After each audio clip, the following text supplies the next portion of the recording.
Hello, friends. Welcome to Magic with Melly. I am Melly, and you are magic. You just gotta tap in. And this channeled message comes to you while I eat sushi. It's been a rather long day for me, but there's some things that Spirit wants me to share, some downloads that happened earlier today that Spirit wants me to share. And so I guess we could start with talking about yoga. Okay. So it was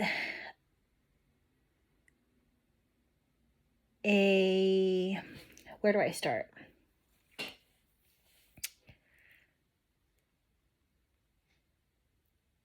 The posture shoelace. It's like when you crisscross your legs, like overcross your legs essentially.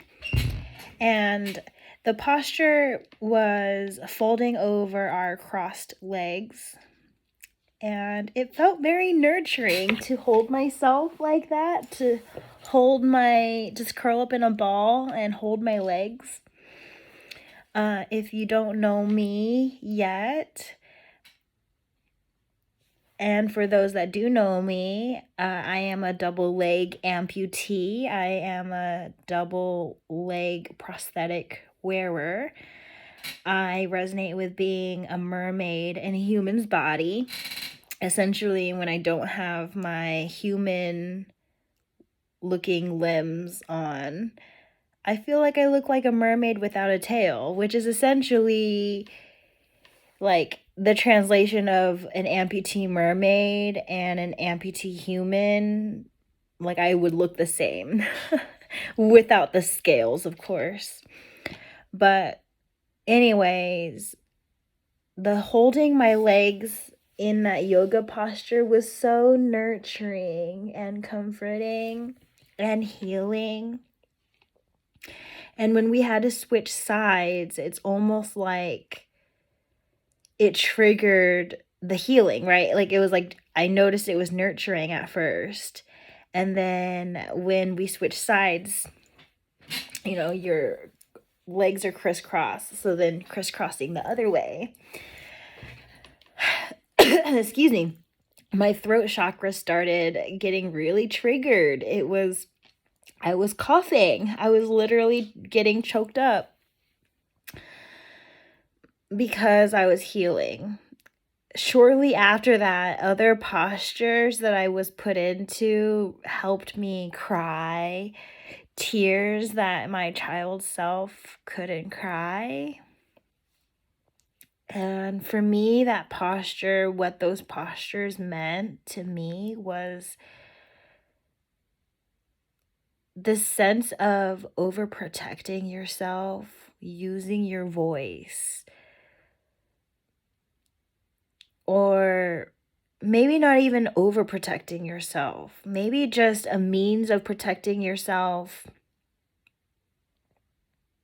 And regarding your voice, it ended up becoming an unhealthy state of being. Like, it was the way you survived previously, but it wasn't something that you were supposed to stay in.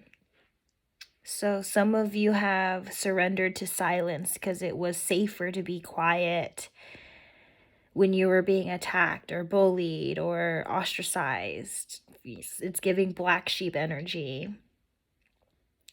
But it's also giving some of you overpowered your voice to protect yourself, and it pushed you out of character. It made you seem in some type of way. Like, people were, maybe it got aggravated and you had reaction abuse. You had people who were adding fuel to your fire, people who were just pestering at the negativity in your life, growing the negativity in your life. It's like, it's giving, if you resonate with black sheep if you resonate with being special and also being attacked for reasons beyond your knowledge, it's just giving these type of people find entertainment because they're not self-entertaining enough.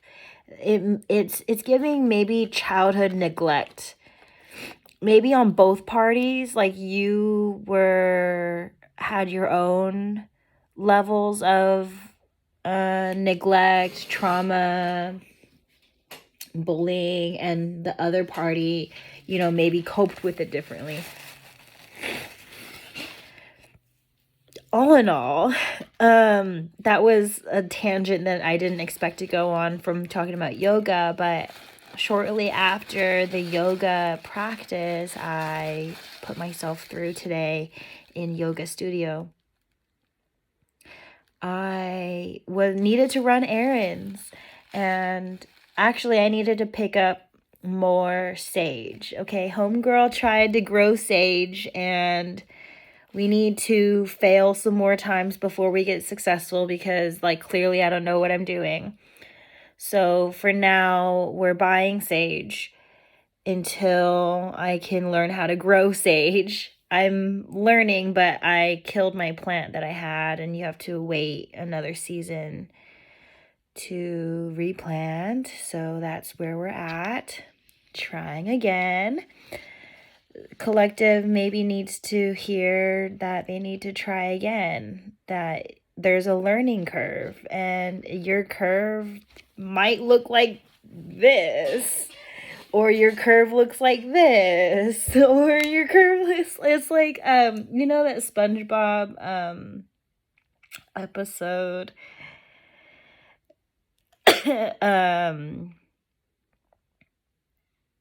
I'm not talking about like this. We're talking about this. What? I don't know what. I don't have the reference clearly enough. I have other references, SpongeBob references, on point, but for some reason that one's coming in blurry. Maybe someone has blurry vision or rose-colored lenses or turning a blind eye. Yeah, because there's a reason why that reference didn't come through clearly, and it's giving someone's perspective or someone's playback isn't clear. And that makes things messy.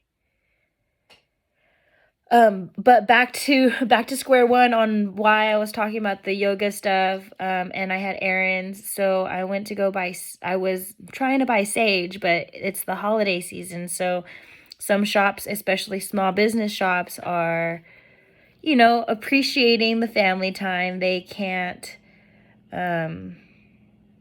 or cannot afford to be open or something for the holidays, whatever their situation is. Both of my options decided to be closed today, and that is fair. I wasn't mad about it because though I didn't get what I wanted, I still got what I wanted. And spirits, so the download relating to that is giving just pay attention. And so a little bit of another story time is, so after yoga, I go, okay, let me go to shop number 1.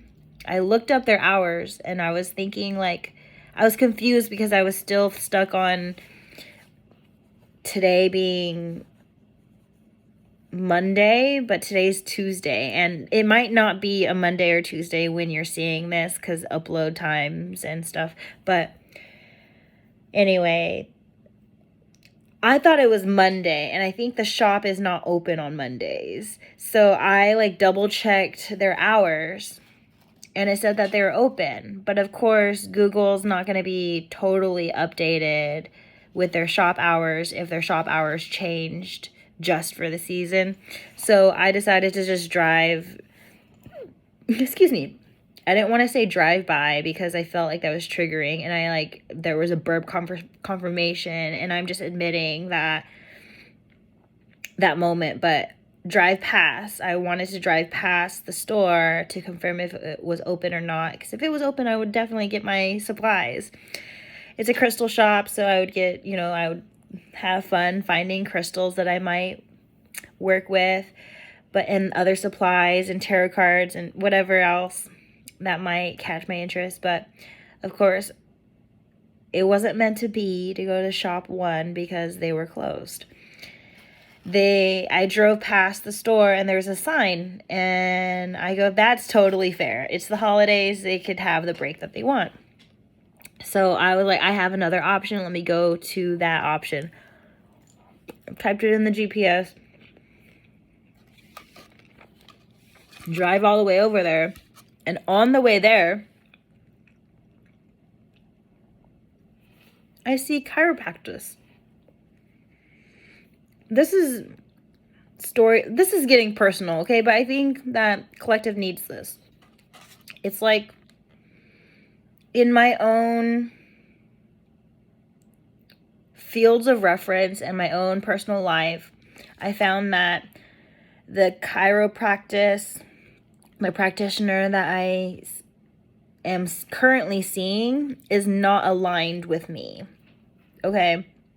My first chiropractor, the one that I got signed on with, was great, but there was something about, maybe something happened in his personal life, but he moved offices, and it's just giving, I didn't get closure from that chiropractor moving offices. And then suddenly there's a new chiropractor, and he kind of makes me uncomfortable.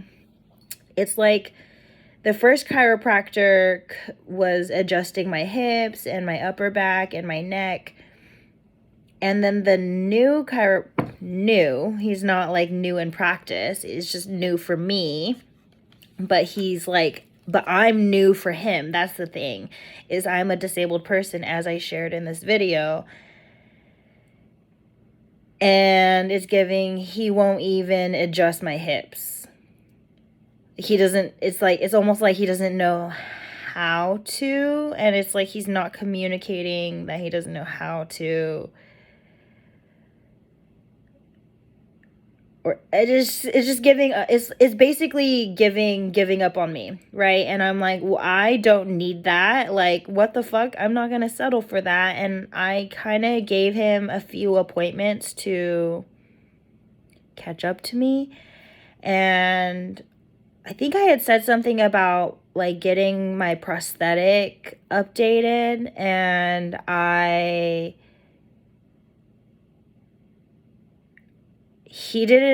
don't think he fully, it was just like hard to express what the update was, because he didn't know me before. He didn't know what the prosthetic looked like before, because when I got the prosthetic update, I had already had the chiropractor. Anyway, he made me feel uncomfortable. He said like, oh, I knew there was something off, so now things are better, ? And it's like he didn't know what it was like before, and he doesn't know what it was like after. Like, he's like, I looked the same last appointment to this appointment. Like, what I was referencing to was much older than what he was referencing. So it's like I looked the same, and he said that he thought that something looked off. But then that really was just him outing that he thinks that working with me is off. Does that make sense? I don't know. And so then I've been feeling some type of way, and I've been wanting a new chiropractor, and I'm getting that song by Ace Base, The Sign. I saw the sign. I opened up my eyes. I saw the sign. It's giving like spirit wants you to pay attention when there are delays or distractions or things don't go your way. It's giving things are still going your way. You're just not, like, you're too like zoned. Because I was just like, Crystal Shop 1, Crystal Shop 2. So I was on my way to Crystal Shop 2, and I'm like, oh, chiropractor. I took a photo of it, so I need to call. Because the sign pretty much said, we take new patients, we listen, we care, we love you. Basically, that's what is said on the sign. And I'm like, I need that. Like someone who will listen to my needs. 1515, as I said that. 1515. And it's like what I was lacking from that chiropractor, I saw it on a sign, you know, and it was like, it's giving. And then and it was on my way to Crystal Shop 2, and Crystal Shop 2 was also closed. So, but I wouldn't have found that chiropractor sign if I didn't go from yoga to Crystal Shop 1 to Crystal Shop 2, because that is just a very foreign path. I don't go on that path. It's just giving path less traveled by. Like, and I know that phrase is like path less traveled by, like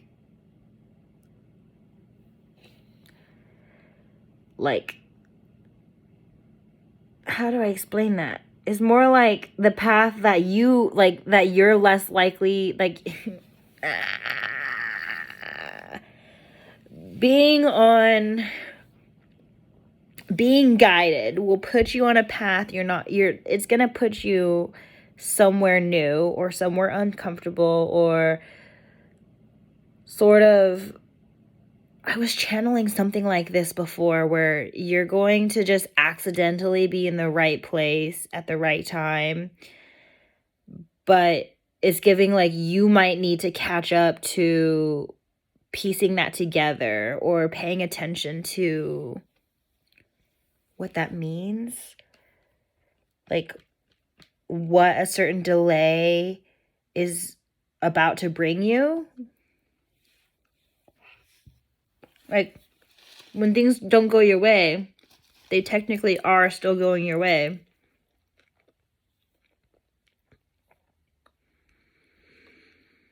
Because there has to be some way that what you're asking for is going to come. And how does that come if you're still in the same in the same routine, going to the same places over and over and over again? It's like, I asked for a new chiropractor. And so Spirit had to take me out of this circle to find it, because it was out here. So what do? Spirit will trigger random things that maybe won't make sense or maybe won't work out, so that you choose an option you wouldn't normally choose. And then in choosing that option you don't normally choose, you are set on the path that puts you by. It's just like there's so many factors in it. Everyone's experience with that will sort of, the details are going to be wild. And that's why I was saying collective needs me to be on storytelling mode a little bit, because like it helps you understand the concepts a little bit more, where, you know, it's just so easy for so many tarot readers to be like, pay attention to the signs, pay attention to the signs. And it's like, what are the signs? And I'm like, this is how I apply it in my daily life. Right before, actually, I'm right now noticing this. Gas stations, gas prices was 444. Just before I kind of pieced all of this together. Like angel numbers and your synchronicities, your coincidences, the bridge of incidents. If you know the 369 project, it's giving puzzle pieces. And then